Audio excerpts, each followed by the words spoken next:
आज है पांडा सीरीज का डे 36।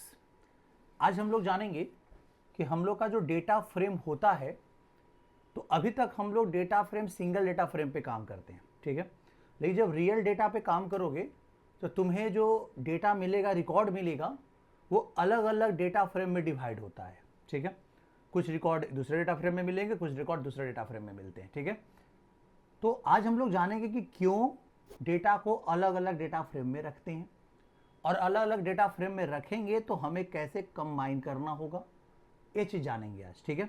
तो आज हम बताते हैं आपको कि क्यों कॉम्बिनेशन, ये डिवाइड करना क्यों जरूरी होता है, ठीक है। फिर हम लोग के पास डिवाइड किया हुआ डेटा फ्रेम को हम लोग मर्ज करते हैं, तो नेक्स्ट क्लास में पढ़ेंगे किस तरीका से मर्ज करते हैं, ठीक है। अगर आप एसक्यूएल जानते हो तो just like a join operation जैसा पांडाज में क्या होता है, मर्ज ऑपरेशन होता है, ठीक है। किस कॉलम पे मर्ज होता है, लेफ्ट ज्वाइन, इनर ज्वाइन, सब यहाँ पे भी पॉसिबल है, ठीक है। तो हम लोग देखेंगे किस तरीका से हो सकता है, लेकिन आज के क्लास में हम थ्योरी बताते हैं कि क्यों डेटा फ्रेम रिकॉर्ड्स को मल्टीपल डेटा फ्रेम में रखना पड़ता है। पहले इसको समझ लेते हैं, फिर एक एग्जांपल से मैं आपको समझाते हैं। देखो यहाँ पे टॉपिक का नाम है why data are store in multiple data frame, क्यों रखा जाता है। यहाँ पे समझो, डेटा को मल्टीपल डेटा फ्रेम में रखने का एक स्मार्ट डिजाइन चॉइस होता है, स्पेशली जब आप पांडाज में काम कर रहे हो। एक ही जगह सब डेटा रखना इजी लगता है, लेकिन रियल वर्ल्ड में अलग अलग डेटा फ्रेम यूज करना ज़्यादा पावरफुल होता है।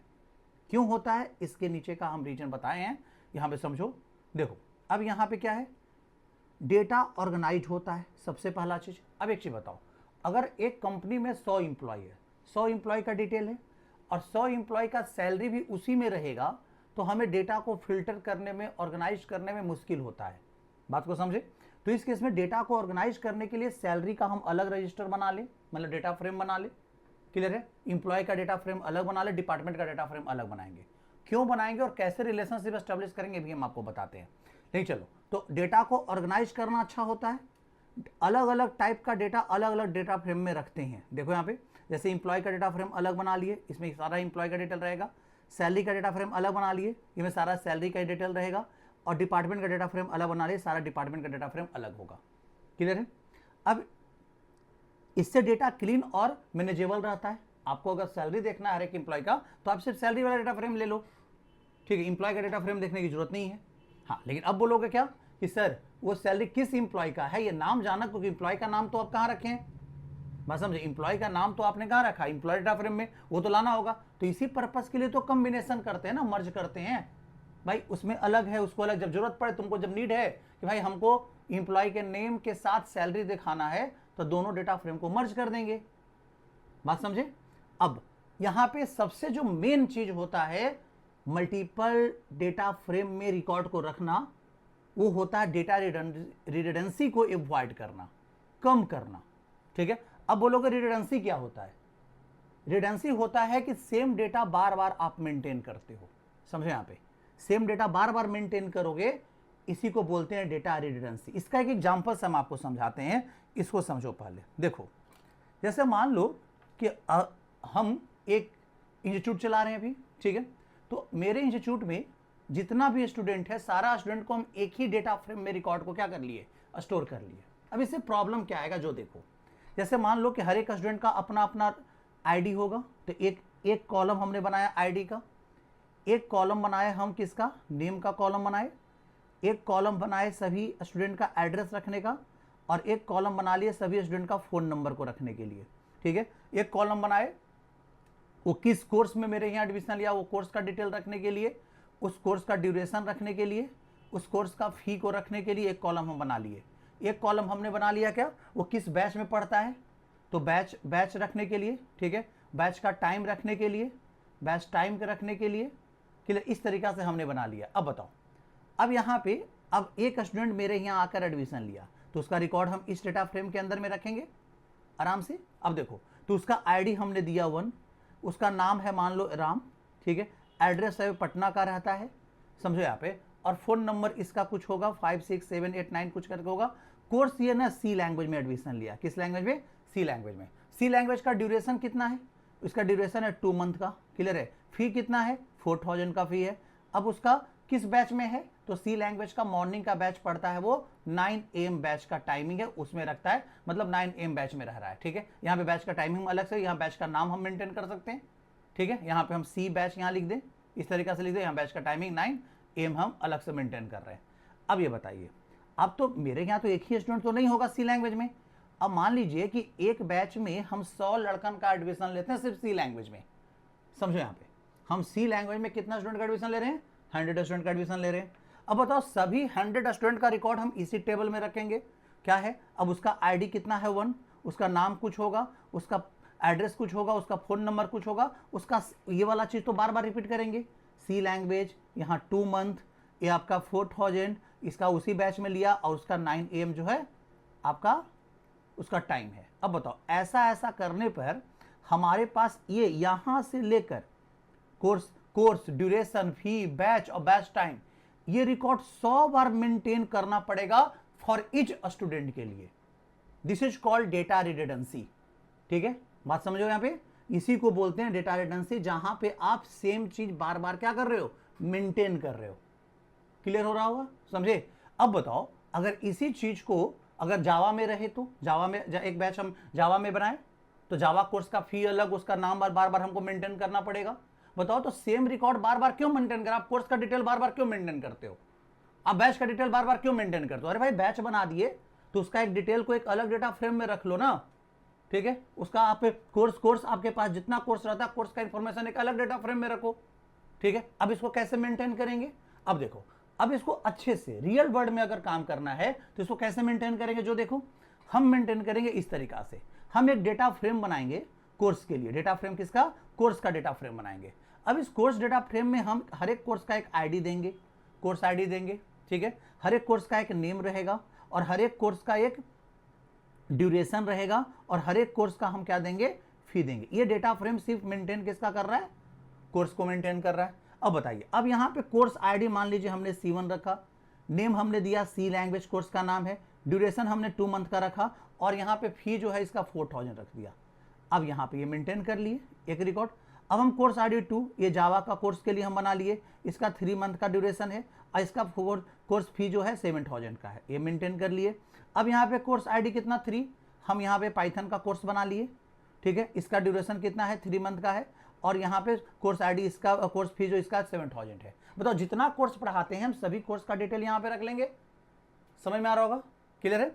अब यहाँ पे देखो, अब जितना बैचेज बनाते हैं, जितना बैच हम पढ़ा रहे हैं, सभी बैच का डिटेल हम अलग अलग स्टोर कर ले। देखो, जैसे अगर हम यहाँ पे इस तरीका से बैचेज का हम अलग बना ले, वो भी अलग मेंटेन कर सकते हैं।